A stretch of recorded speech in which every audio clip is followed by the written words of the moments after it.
Great. Okay. So hi everyone. We coming out of a meeting this morning, which we had discussing various strategies for the Nutrition Academy and what have you, talking about behaviour change and how we're going to develop that and other courses that we're developing.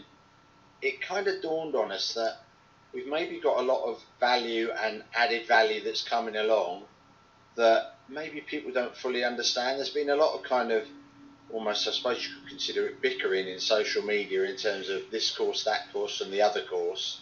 And they've all got their merits and they've all got their kind of negative aspects. But I think certainly with the Nutrition Academy, Rich and I are keen more to promote the positive aspects of what we do rather than worry too much about what anybody else is doing, to be frank.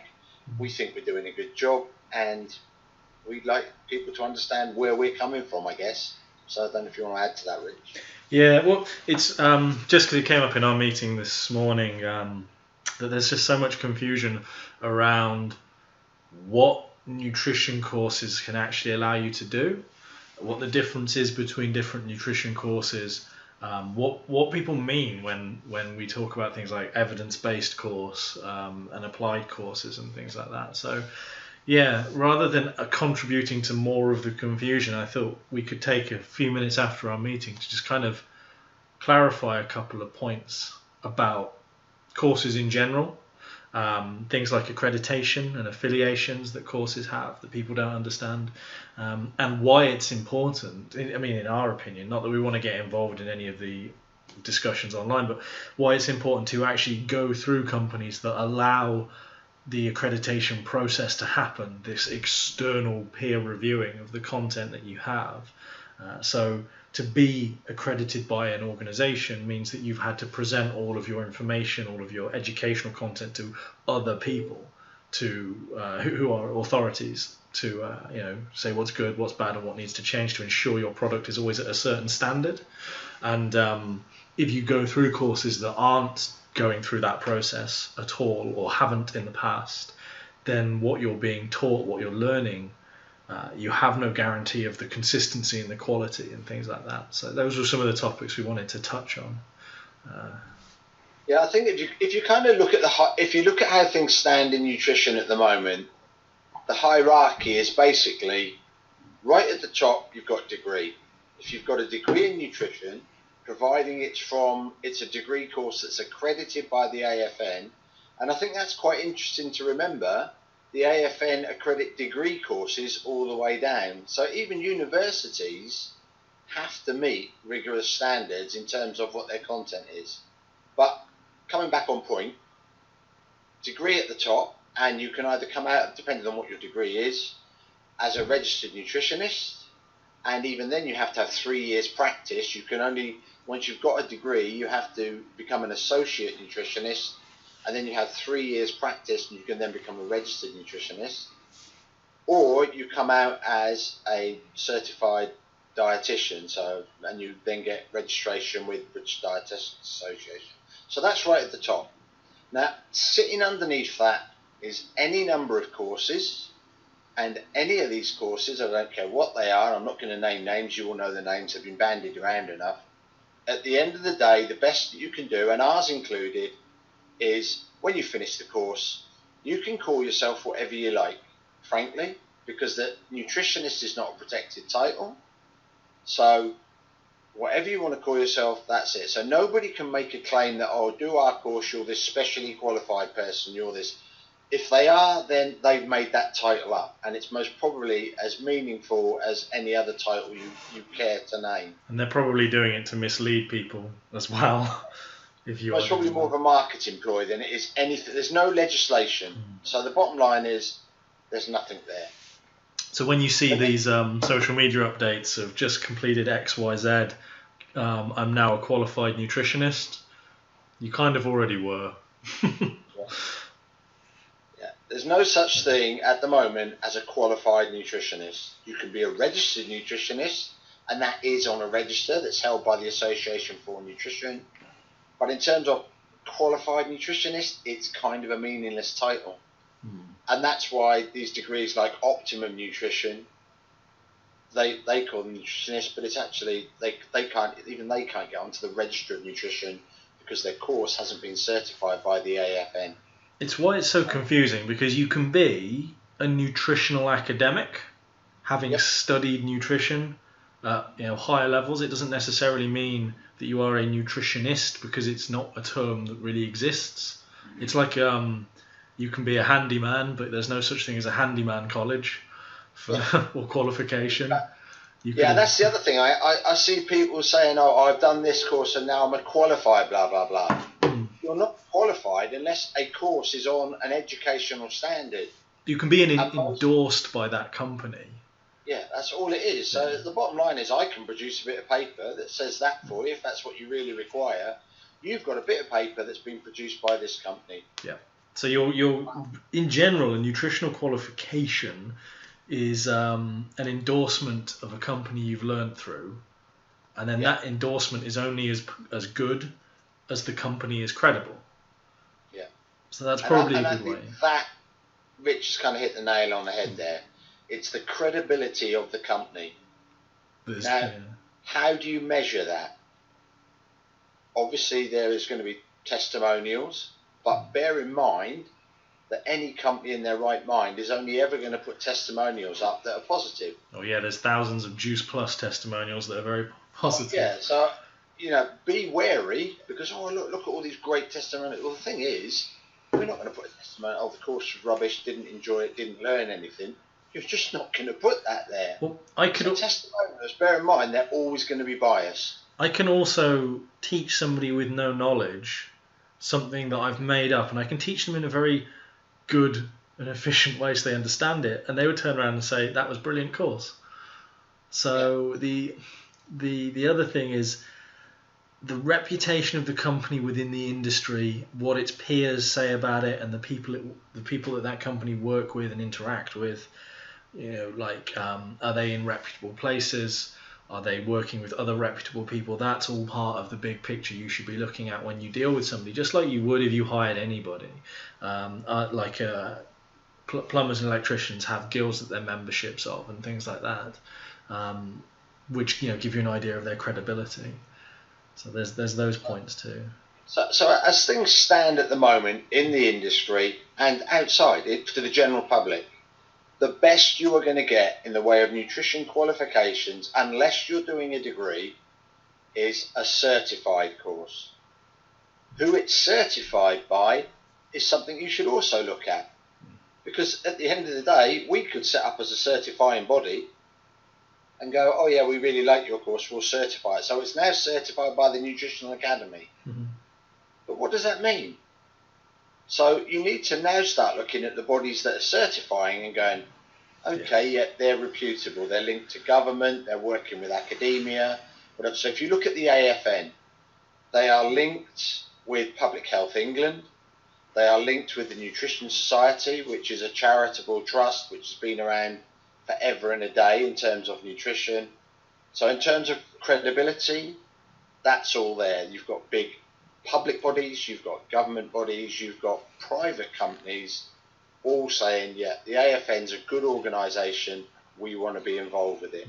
If they're certifying courses, there's a degree of confidence that your certifying body has a degree of credibility. There are others, yeah, because there are other bodies that do certify, and obviously they are less reputable. I say more or less, they could be more or less, they're less. Very hard to measure. It is, yeah. ISSN. I mean, obviously our course is accepted for the ISSN diploma. At the end of the day, they're only another organisation that's set up. Yes, they've grown, they're worldwide, they're huge, they now produce peer-reviewed evidence, very well respected, but they just set themselves up and it took time to get established. And now people accept that, well, if the ISSN endorse them, then there's most probably some credibility because they don't want to be associated with something that will bring their reputation down. And then in terms of the ISSN, with. Yeah, and the ISSN are recognised by so many people as well. So you have an even bigger umbrella filtering down. And what that kind of if you reverse that, all these organisations, government bodies, whatever, working with the certifying body who works with the courses, if you follow it all the way down, it's almost like a ladder that you can essentially climb to get to the very top of credibility. if you like. And that's something we've certainly, when I formed the Nutrition Academy over a year or so ago now, a couple of years ago, and since I've joined up with Rich, the one thing we've both always been very clear about is, A, we want to be credible, B, we want to be evidence-based, but C, we want to provide a better quality of product within the leisure industry, and we want to give trainers some type of career path within nutrition should they choose to go that far. I'm not saying that everybody needs to do our course and do the ISSN diploma, or do our course and go and do a degree. That is not going to be for everybody, but at least you've got that option. And today, sitting here, you might be going, no way I'm ever doing a degree. But 6 months' time, you might be thinking, do you know what? I'm interested in this, and that's something I'd really like to do. Yeah. At least you've now got something that says, well, you can do that then, because you've got those skills. Yeah, and when I finished my undergraduate, if you'd have said to me, oh, one day you'll go and do a PhD, I think I'd have knocked you down with a cricket bat and said, you're stupid.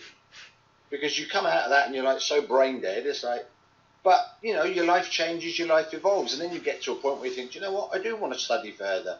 So make sure, and this is what I often say to people when they come to us with an inquiry, I don't mind where you go, it's your choice, but whatever choice you make sure it's future-proofed. In other words, in a year's time, if things change within the industry, and it is evolving rapidly, is that piece of paper that some companies printed off for you, has it got any value? It's worth stating as well, the reason why, like, obviously Gary's quite passionately talking about that, and it's something that we both agreed. We want not only the credibility, the integrity, and to offer that career path. It's worth noting that because we work so hard to maintain those business relationships with organizations, we work very hard to put all of the content we put out through the peer review process. It does mean that, and someone could correct me if I'm wrong here, but I believe we are the only course that is outside of being directly linked as like an access course to a university that has had students now come through and use the qualifications and the work with us, plus their past history, to get into university courses. Yeah. I'm not aware of any other course that isn't obtained by applying directly to a university to access and then to go onto a course that has allowed that. Yeah. And I think that kind of, in some way, is an indirect reflection of the content that we must be putting out there. Because I know for the students that have gained access to degrees, I've had to write introductory letters. I've normally had to send a copy of the course syllabus. Yeah. I think the fact that we're already certified by the AFN gives universities confidence that, well, they've already obviously been rigorously assessed anyway. But even then, they've asked to see what the content is, and, well, clearly they've been happy with it because it's all different universities. It's not one university. We've had different universities up and down the country. So we've obviously got the content right. And I think what's kind of being overlooked in all these arguments, you've got to think about cost. This is the real world here. And yeah, we are going to compete on cost. This, you know, at the end of the day, this is a business. But if you look what it costs to do our training compared to any of the other courses that are out there that tend to get bandied around in the same kind of sentences, we're half the price of any of the others. And we're shorter, so you can do our course and move on very quickly. It's worth noting as well, you say we are shorter, but if you look at a course that's spread over the period of a year and say you spend an hour a week with them, that's only at best 52 hours that you spend in tutoring. When you factor in holidays, time off, Christmas periods and stuff like that, that might drop down to, what, 40, 45? Yeah, that's normally what the standard kind of working year is, isn't it? Yeah. So that's 40, 45 hour long contacts. That doesn't actually come out significantly longer than if you were to do it the way we do it, which is the 2 hours a week lectures. Look at the size of our manual. Yeah. That is not that much smaller than the manuals on the other courses. There's over 700 peer-reviewed references in that manual. So in terms of sheer content, right, we don't teach every page. There isn't time to teach every page. But we expect you to understand every page. and we put forums in place so you can discuss that. And when it comes to your the multiple choice exam, you're examined on that whole manual. So you are expected to know that. How you achieve that is your shout as a learner. But you've got to put the time in. So you can get our qualification relatively quickly, 9 weeks. So, okay, well, if yours is 9 weeks and others are 50 weeks or 40 weeks or whatever, surely they're better. Is that true? What can you do at the end of the 40-week course that you can't do at the end of our 9-week course? And my gut feeling would be not a great lot more. Well, having worked on previous courses run by other companies, one of the big things that I used to point out in management meetings, development meetings, is relating to that. The shorter course, which might be more intense or more thorough in that short space of time, is very good for somebody who wants the quality, doesn't necessarily want to drag it out for a long period of time because it's easy to get distracted. I don't know what I'm doing in 3 weeks' time, let alone 52 weeks' time, and whether I can maintain my education there. The longer courses like that, to me, are more of like a social element. It becomes your weekly chill, but it doesn't get you anywhere very quickly. And I think it's also, I know we're 9 weeks, but actually we are effectively a year and longer, because all our students have 1 year's support from the day they start. So they stay with us and they can always ask us questions. And I've just been replying to a couple this morning from students that finished last year. So we're there as a resource. So we are not saying, do the 9 weeks, you're done, you're cooked. You're not. That's just the starting point. And hopefully, if you've got an inquiring mind and you're trying to improve your output, your offering as a trainer, you're learning all the time. Now, at times you are going to read things, you are going to come across things that you just think, you know what, I really don't quite get that. It's kind of a little bit outside of my kind of understanding. Rich and myself are always more than willing to spend time explaining, and if need be, a blooming Skype call if it's going to be quicker to talk you through it rather than try and type out a two-page essay. Sometimes a quick conversation with somebody and they're like, oh yeah, I get it. So I don't think it should be overlooked that yes, we are relatively short, I suppose, 9 weeks, but actually we are providing ongoing support. It's always been my ethos that I don't just want to churn people. I want people to come back to us. I want people to go, do you know what? I don't know, but I do know where I can find out. Last week I was up in Hertfordshire and I did a 1-hour behaviour change talk. That was for a trainer that I trained 20 years ago that took part in my research. We're still in touch. He still touches base with me. I help him with his clients.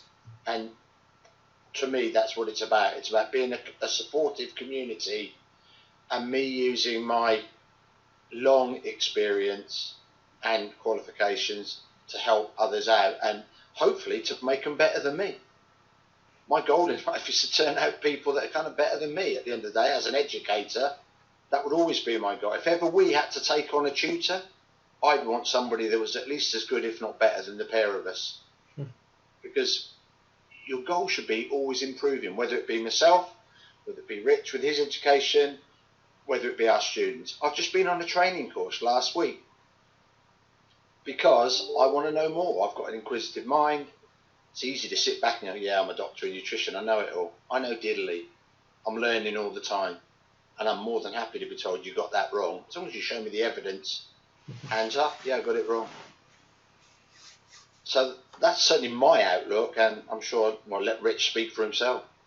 No, I agree. But like you said, we have started working with other people, haven't we? And we have gone for the people who are more competent than us. So although people have heard us mention the child nutrition stuff in the past, which is obviously a very slow burn thing because it's a lot of work, but we're working with Angharad Banner, who is, senior pediatric dietitian with a wealth of experience. Hopefully we'll be doing some other work with other people in future, who I won't mention yet, just in case it doesn't come to fruition, who are also regarded as authorities in those fields. Yeah. So. You're actual thought leaders in their field. That's what it's about. Yeah. So yeah. So I think, and the other thing that coming back to certification, because this is coming obviously the area that a lot of people, it's an itch that a lot of people are scratching. What is the best nutrition course? I think one of the other things you want to remember about having a certified course is, apart from the content, and you can argue black was white about what content's needed, the other thing that we have to abide by is we have to abide by the AFN Code of Conduct to keep that certification, which means we have to have a quality assurance policy in place, which means we have to have a complaints procedure in place, and our students, if they're not happy with the way we resolve it, and hopefully that will never be the case, but should it be, they can then go directly to the AFN and go, I did this course with the Nutrition Academy, I'm not happy about the content, I'm not happy about the way they dealt with my complaint. And the AFN have sanctioned to go, well, they've got two choices. They either come to us and try and, you need to resolve this, or ultimately they can go, right, we're going to withdraw your certification. So it's not just about the content, it's almost about protecting you as the consumer. We're held accountable by a lot of people. You've got some very clear rights, and you can be confident that if you're investing what is a considerable sum of money in your education, that it's protected in terms of we will deliver what we say we will deliver. Now, some of these other companies out there, because they've got no external verification, quite frankly, if you have a problem with them, you've got no comeback. It's going to be your word against them. And if they decide we're right, which obviously you would naturally think a company would, well, bye-bye. Because who else are you going to tell? You can splash it all over social media, but I guarantee they'll use their marketing people to try and bury that. Yeah. So that's kind of my take on certification. It makes us accountable to somebody, and they can take sanctions against us as well. Yeah. Full accountability all round. Assurance of quality. That was a rant. 20 minutes worth of ranting there. But hopefully it's cleared things up. I mean, hopefully it's informed the decision-making process. No one likes talking about any of those different aspects because it feels like, as a nutritionist, you're going, well, there's no point in doing any of them. But in fact, there are obvious reasons why you would do any of them. There are and there is. And I think one of the big arguments and I've already alluded to it, is this future-proofing idea. Yeah. Certification is a growing thing. You've just seen reps going, all nutrition courses, and I know people love or hate reps, whichever way you are, but if it's not them, SIMSA, who may end up with the tender, they already work with the AFN, so things aren't going to change. They are going to insist that nutrition courses are AFN certified. Also, eventually, one day, and it might take years, I'm not going to kind of mislead you there, but one day nutritionist will become a protected title. And if it is 5 years down the line, even if it's 10 years down the line, do you really want to be at a point where you've spent all this money and now you're having to go, well, I need to do another course now because I can't get certification. I can't call myself a nutritionist anymore. Make sure you're future-proof. You have to come up with a new term like foodologist. Well, yeah, that's what basically is going to have to happen, I think, ironically. I'm going to start a certification of foodologists. £1,200. 46 get in early. Yeah. 46-week course on foodology. Missed April, didn't we? Damn. Next year. That 1st of April, that would have been good. Next year, new course. 1st of April. Yeah, launch it on the 1st of April. Foodology. I love it. Applied foodology and theory as well. Probably applied. Yeah. No point in doing anything for theory only. No. Okay. Well, I think that's the end of our little rant. Yes. As it were. I think so. And we'll wait to hear your feedback and what your thoughts are with bated breath, as it were. So.